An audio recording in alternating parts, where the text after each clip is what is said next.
माँ-बाप से दूर जाने का दुःख ना सिर्फ़ और सिर्फ़ एक लड़की ही समझ सकती है और कोई नहीं। सुबह-सुबह मेरी मम्मी ने मुझे 5 बजे उठा दिया था कि हमारे घर पे था पूजा और यहाँ पे राहुल पहुँच गए थे बनारस के सबसे बड़ी डेयरी में, जो कि अमूल की फैक्ट्री है। यहाँ पे नई-नई खुली और फिर चले गए थे एक रिलेटिव्स के यहाँ, वहाँ पे मस्त दही, लस्सी सब खा पी के निकल गए और हमारे मामा जी आ गए थे घर पे मम्मी को लेके पूजा करने के लिए। तो हमारे साइड में ये पूजा बहुत होती है और हर साल की जाती है इसी टाइम पे। राहुल टुनटुन के साथ मस्ती कर रहे थे और अंदर मम्मी चाची सब लोग मिलके ना पूजा का खाना बना रहे थे। तो ये पूजा भी नवरात्रि की ही पूजा होती है, जो कि सारी महिलाएं रखती है, फास्ट रखती है और सुबह सुबह उठ के सारा भगवान के लिए प्रसाद बनाती है। जो भी महिलाएं ये व्रत रखती है ना, उनको ये पूजा सूर्योदय के पहले ही करना पड़ता है, माता जी को भोग लगाना पड़ता है। फिर रैम्बो आ गया राहुल की लुंगी निकालने के लिए और रैम्बो जब देखो जूली के पीछे पड़ा रहता है। मम्मी जितना सामान लाई थी गाड़ी में से लेके जा रही है घर में और रैम्बो को कुछ ना कुछ मिल ही जाता है खेलने के लिए।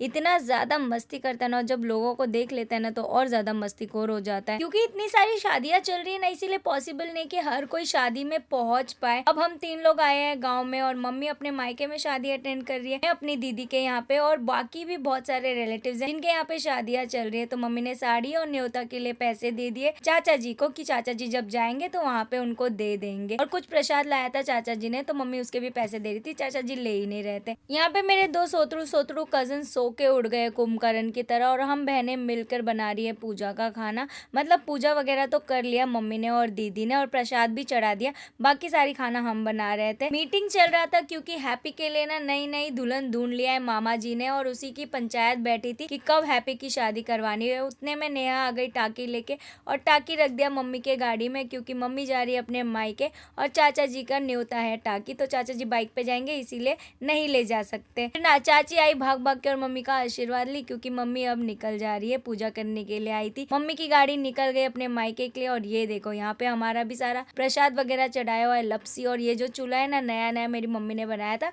इसी दिन के पूजे के लिए। चलो पूजा पाठ सब कुछ हो गया, अब करते हैं पेट पूजा। ये दोनों तो पहले ही लेकर बैठ गए प्रसाद। मम्मी और जीजा जी सब्जी काट रहे थे क्योंकि सब्जी बनाना था और ये बाकी के चूल्हे मम्मी शादी के ओकेशन के लिए बना रही है। और जैसे मैं नीचे आई तो मैंने देखा हमारी प्यारी सी दुल्हन रोने लग गई जब उसको मेहंदी के लिए तैयार किया जा रहा था। वो फुट कर रो रही थी। अब मैंने इसको समझाया कि थोड़े टाइम ऐसा रोना आएगा, लेकिन एक बार आएगी जाएगी ससुराल, फिर क्या, फिर आदत पड़ जाती है। मम्मी पापा से दूर रहना बहुत ही ज्यादा मुश्किल होता है, लेकिन ये सिर्फ और सिर्फ एक लड़की और उसके माँ बाप जानते हैं, बाकी कोई नहीं जान सकता है। ना तो कोई इसका दर्द समझ सकता है, बस दर्द बांट सकते हैं। दुल्हन का छोटा भाई उसको हंसाने की कोशिश में लग रहा था, लेकिन वो रोना बंद ही नहीं कर रही थी। चलो अब इमोशनल तो चलता ही रहेगा जब तक शादी नहीं हो जाती है। मिलती हूँ जल्दी मेहंदी के फंक्शन में, तब तक के लिए बाय बाय।